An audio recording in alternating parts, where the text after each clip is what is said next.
Hi, welcome back to Alex Talking. I'm on location from Pittsburgh and it's a little snowy out here.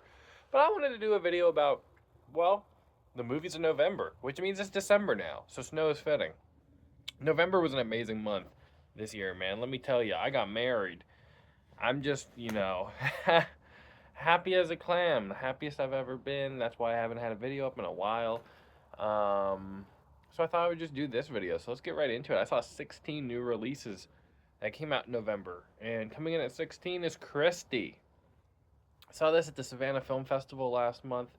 Sydney Sweeney was in attendance. That was the most notable thing that for sure in the string of shitty Sydney Sweeney movies that have come out recently puts it over the top as being the most notable because I saw it with her in attendance. But overall, this was just a movie that I couldn't really understand why was being told the way it was. She never felt like a real character with any sort of agency or anything special, um, and just had terrible things done to her until finally um, she just survived one of them and the guy got caught, which was really unfortunate. I wish that this was handled better and was told in a more compelling way, and her recovery and love with the UFC fighter that, or the boxer that she came to find love with, was better explored. I don't know why they wouldn't have told a story with that as the back half of it rather than just being almost borderline torture the entire time. Coming in at 15, The Carpenter's Son. This is a horror movie, a little bit about Jesus, with Nicolas Cage in it, and it just wasn't very interesting in a way that is worth really talking about or even worth watching. I just wasn't really riveted by it or compelled by it. As a Christian, I thought it was not really worth anything or worth watching, and didn't really make me think. Had really weird, bad CGI. Didn't make me think in a good way, I guess, other than, well, that's weird. I wasn't offended by it, though, I guess, is why I'm saying that. I wasn't offended by it so much as I just thought it wasn't very interesting. Coming in at 14, talk about not being interesting. Now You See Me, Now You Don't. Now You See 3. The third Now You See Me movie. This was just a hilarious mess of a movie. About as worse as modern blockbuster filmmaking can get in some aspects, like the ending, one of the worst endings I've ever seen in a movie theater. In other ways, it's just fun. It's just weird that these movies are like magic heist movies, but none of the magic is real. I would almost prefer that they try to do a little bit of tangible magic and it's like actual magicians pulling heists, when in reality they're like wizards. It's dumb. Talking about wizards, number 13, Wicked for Good.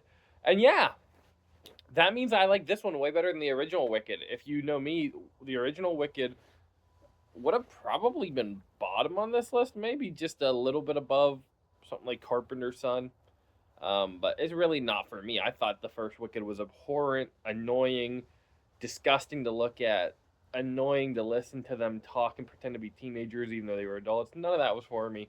This one, they took it more seriously. They told this stupid ass story that I thought they were going to be telling, where it's like, this is how the Tin Man came to be. This is how the Scarecrow came to be. He clapped the wizard's or the green bitch's cheeks that day. It's like, yeah, that shit's funny to me that they would like take the story that got so much acclaim and got people so riveted and like so excited and just like be like, yeah, stupid bullshit. So it's like just unabashedly dumb and awful, which I found to be much more entertaining. And it was like a half hour shorter than the last one, so easily better than the last Wicked.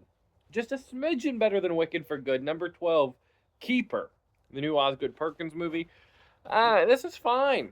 And from here on up, that means that these are movies that I full well like, to be 100% honest with you. Because Keeper is a movie that I'd say is mid. Very mid, has a solid ending. But I just really wish that Osgood Perkins was able to fill out that runtime with anything more interesting than it actually was. Was a real fight to stay awake. This and The Carpenter's Son were the two biggest fight to stay awake movies of the month, for sure. But this one just had a much more satisfying and interesting payoff, whereas The Carpenter's Son finally mercifully came to an end. This one actually riveted and ratcheted up into something that I found to be very interesting, albeit for only like 5 to 10 minutes. That sounds terrible. This is a movie I'd give like 2.5, 3 stars. on Letterboxd, Magnolia fan. I'll put that down in the comments if you want to follow me. I'm very active on there. There, I will not be caught slipping. I'll always be active and engaged there. Number 11. This is a good movie. So, like, this really puts in perspective. Everything above here I really think is good. Number 11, Eternity. Eternity is a good rom-com. And a few years ago, A24 announced that they were going to be doing modern or more like conventional mainstream film, more blockbuster film, and trying to break into the mainstream. And people were like, what does that mean? And I can point to things like Warfare and Civil War and be like, well, that's what that meant. Those are like their action movies. That's how A24 would make an action movie. This is the exact example of this is how A24 would make a rom-com that would appeal to masses and release on Thanksgiving weekend. Because it's like existentialist, it makes you think, while also still being funny, still being quirky, weird, and different, with great acting, great visuals. My only issue is in the writing. I wish that Elizabeth Olsen had way more agency and way more of a character here. She's just making a lot of, oh wow, this is a lot faces the entire time, just really giving face the entire time, and I wish she had a little bit more to chew on in terms of an actual character. But this was a cute movie with a good ending. The ending really brought it home. It really stuck the landing, and I can give it credit for that. Number 10, Zootopia. Zootopia 2 is a very fun sequel to the original. That is one of my favorite Disney movies. It is a pillar with Tangled and Frozen as the three best Disney movies post 2010. And Zootopia 2 is right there with Frozen 2 as the best Disney sequel. They did something that's relatively similar, but it is also just telling a different story in that world. This is how you would want to do a sequel. The snake was pretty cool. I thought it was fun. I enjoyed Zootopia 2 a lot. So yeah, let's call it Zootopia and call it a day. Running Man's number 9. Edgar Wright's Running Man. This movie, my girlfriend, or my wife, holy shit. My wife, I can say that now. My wife, at the time girlfriend, when she said this, said something very wise to me. She said, I think that people are just giving that movie a hard time because they're angry that a filmmaker they like didn't make something that's aggressively his style. When in reality, they should just be thankful it's better than 95% of movies out there. Cheers to that. It is. It's not even better than 95% of movies on this list. But you know what I mean. This is better than your average blockbuster. And this is significantly better than your Now You See 3s or your Supermans or Novocaine. Like, thinking of all the shitty blockbusters that came out this year. Like, The Running Man was a lot of fun. And I thought that Glenn Powell was absolutely fantastic in the lead role. The type of roles he should be taking. Josh Brolin was a lot of fun. Coleman Domingo was great. Lee Pace was great. Whole cast was stacked. It's only the third act in which, once he takes that highway hostage, this shit goes off a fucking cliff. But up until that point, this was a very good movie, and the Michael Cera sequence is a highlight. So I had no problem with the new Running Man. I quite enjoyed it. Cheers. Number 8, Predator Badlands. Now, I went into this movie super pessimistic. I'll be 100% honest. I thought I was going to despise this because it was PG-13. I could already tell that he had a quirky robot companion, and that was just like Disney to put that in there and make a Predator movie like this where the Predator's the hero. And shit, man, that's exactly what this is.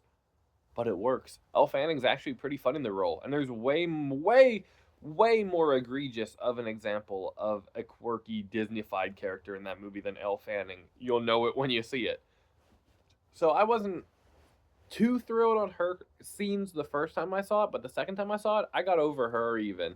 I just really enjoyed this movie. I thought it was absolutely a blast. It's not what I'd want them to do with Predator. From now on, make them PG-13 action movies where the Predator forms a little misfit group of heroes, but for what it is this time around, I'm not going to lie and say that this wasn't the best Predator sequel, because it is the best Predator sequel by a wide margin, in my opinion. So, Predator Badlands, very good. Number 7, Die My Love. Oh, I thought this was great. So we're really in great territory. This was a good month.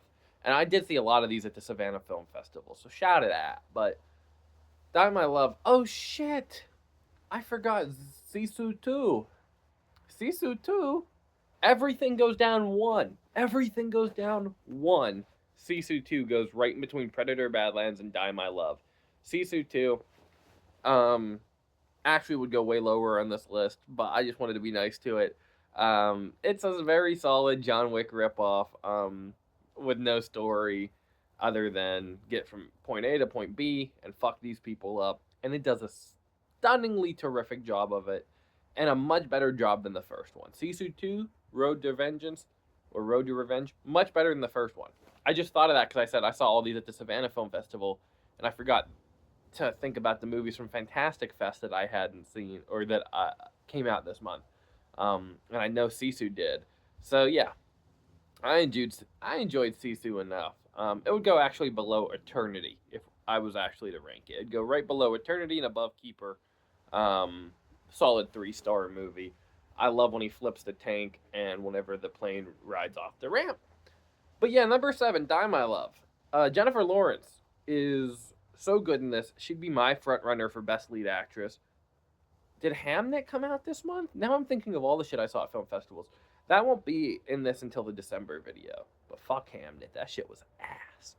I would put Jennifer Lawrence at the lead of the Best Actress conversation, if I'm being 100% honest. I thought that she was fantastic in this. Robert Pattinson, Nick Nolte, Sissy Spacek, they round out that supporting cast well, but she anchors this movie, and she drives it home, and it's phenomenally made by the one and only Lynn Ramsey.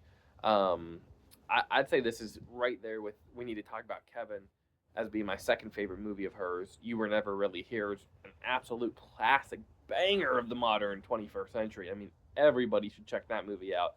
But both those other movies she's made, I've also really enjoyed. So that's a big filmmaker that I enjoy. And I really enjoyed Die My Love. I would definitely recommend checking that out once that's available to you, because I think it might be out of theaters by now. I really wanted to see it a second time. It's not playing anywhere near me. But she goes for it, man. She's on the floor like a cat, like a dog, doing some crazy shit. This is kind of like what Night Bitch should have been, you know, in a lot of ways. Right there with If I Had Legs, I'd Kick You, which I'm not going to include on this video because that came out last month and I saw it in September for the first time. That's a movie I've seen twice this year. If I Had Legs, I'd Kick You. Shout it out. That is the best female performance of the year, of the century. I just love her. Rose Byrne. Great movie. Sorry, I'm all over the place. I'm going to Cleveland in like 2 hours for a basketball game, and you didn't tell earlier, I've been pre-gaming. Number 6, Rental Family. I thought that this was super charming, just very well made, and accomplished, sure-handed, feel-good movie with a fantastic lead performance from Brendan Fraser. Way better in this than he was in The Whale. I'm just shooting my shots today. I'm throwing that shade, man. The Whale's fucking ass, and this movie was great. So I don't feel bad saying that. Brendan Fraser is an awesome actor. I should be wearing my Brendan Fraser t-shirt that I have downstairs. My dad got me just because I've always loved The Mummy. He's one of my favorite actors because of that, and Encino Man. You know, a lot of movies I liked as a kid. So it's really nice that this was actually me being able to see him in a new movie and really be taken away by his phenomenal acting ability, because I did not get that with The Whale because I was just really off-put by it. This was great and really just made me think, made me cry, made me laugh. Had one of the laugh out loud moments of the year. You'll know it when you see it. When a certain police officer knocks at a door, and man, that shit was good. Shout out Rental Family, number 6. Number 5, Train Dreams on Netflix now. If you have not seen this, definitely recommend checking out Train Dreams, the new Joel Edgerton movie. Felicity Jones is in it as well. It's about a man. It's hard to sell this movie, and I'd really say to just go check it out because it's a movie that's meant to be felt, not talked about or explained. You know, talked about is not the right word so much as explained, and just the way it makes me feel about that time and the place and being one with nature and, you know, trying to find yourself amongst others and reckon your relationships with those others and how you feel about them, and if you love them more than the ways that you can sort of get in your way sometimes. I just thought that was a really great, profound movie that really had me crying at a film festival, which doesn't happen all the time. So shout it out. Number 4, Sentimental Value. This movie was a slow burn, but in a great way. And once you get to a certain point where people's hair is being changed, it all really clicked for me. And I started to feel certain ways about certain shots of just a house. And Joachim Trier, the filmmaker behind Worst Person in the World, made this. Renate Reinsve is in it as well as Elle Fanning. Had a great November. And Stellan Skarsgård ran out just a fantastic cast that really reckons with father-daughter issues and has a great depiction of a relationship as such. And I thought was just a profound and riveting movie that was very restrained at the same time in telling that story about how a father can want his relationship to be something that it isn't, and how a daughter has a choice to either let that happen or really be like, no, that's not how things are. That's not how you made things, so we can't pretend that's how it is. And I really enjoyed that. I thought that it also landed its ending very well and was really meaningful in the end. Number 3, very meaningful in the end. Jay Kelly. Noah Baumbach's new movie only gets better with time. It sits with me so well and ages like a fine wine in the month and 2 days since I seen it. I saw this on Halloween night. 2 years ago, it was Brutalist and 35 millimeter on Halloween night. This year, it was Jay Kelly at the Savannah Film Festival. And man, this movie hit me with a knockout punch I wasn't expecting because I thought it'd be good. I love Noah Baumbach, and I really enjoyed White Noise. So I didn't even think he fell off like a lot of people did with his last movie. I just don't know. I'd only seen that one image of this over and over again and heard it and thought, oh, it's going to be like Baumbach's riff on 8.5. And it's so much more than that. And the ending with how it decides to go, depicting this like memorialization of George Clooney's career as Jay Kelly, amazing. Just absolutely amazing. Sandler should be once again in the Oscar conversation. Not sure it's like a how can he not get nominated for this role, but it's a he definitely could be nominated for this role, and we should definitely be talking about it because both of them are great in it. Laura Dern is great to have in here, as is Greta Gerwig. It's a Noah Baumbach movie after all, and hey man, who co-wrote it with him? But oh man, what's her name? She's going off a gummy when she's in Paddington 3. You know who it is. Uh, uh, uh, Emily Mortimer. I love Emily Mortimer in anything I ever see her in, like even like Our Idiot Brother, and she co-wrote this with him. So shout out Emily Mortimer because I did not want to not remember that name. I like her, and she was funny in this in her brief moment as well. Number 2, another Netflix movie. It'll be on Netflix soon and came out in limited theaters. I hope you got to go see it. Wake Up Dead Man, a Knives Out mystery. This was fantastic. Way better than Glass Onion, in my humble opinion. And I really enjoyed Glass Onion, but this was almost on par with the first Knives Out. It's a darker, more serious tale. And I really like the way that Johnson is comfortable switching up the perspectives and the way that these stories are told. This one is not Daniel Craig's story. This is Josh O'Connor's story. Daniel Craig is a character in this murder mystery, and I thought that that was phenomenally done and handled so well and really made this one a lot more engaging in a different way. I guess you could say the same thing about Janelle Monáe in the last movie, but that isn't until the second half. This one, all the way, is Josh O'Connor's, and I thought that almost in the way that the latter Conjuring films and the initial Conjuring films used Ed and Lorraine Warren, Benoit Blanc was brought in as the private investigator, as the detective, to do his investigation after the inciting incident, but never took over that center stage, whereas he totally does in the original Knives Out. And I really thought that was cool about this one.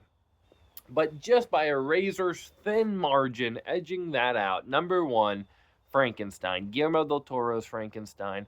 I love monster movies. I really like a lot of Frankenstein movies, and I would very comfortably say I think this is my favorite Frankenstein after a second watch.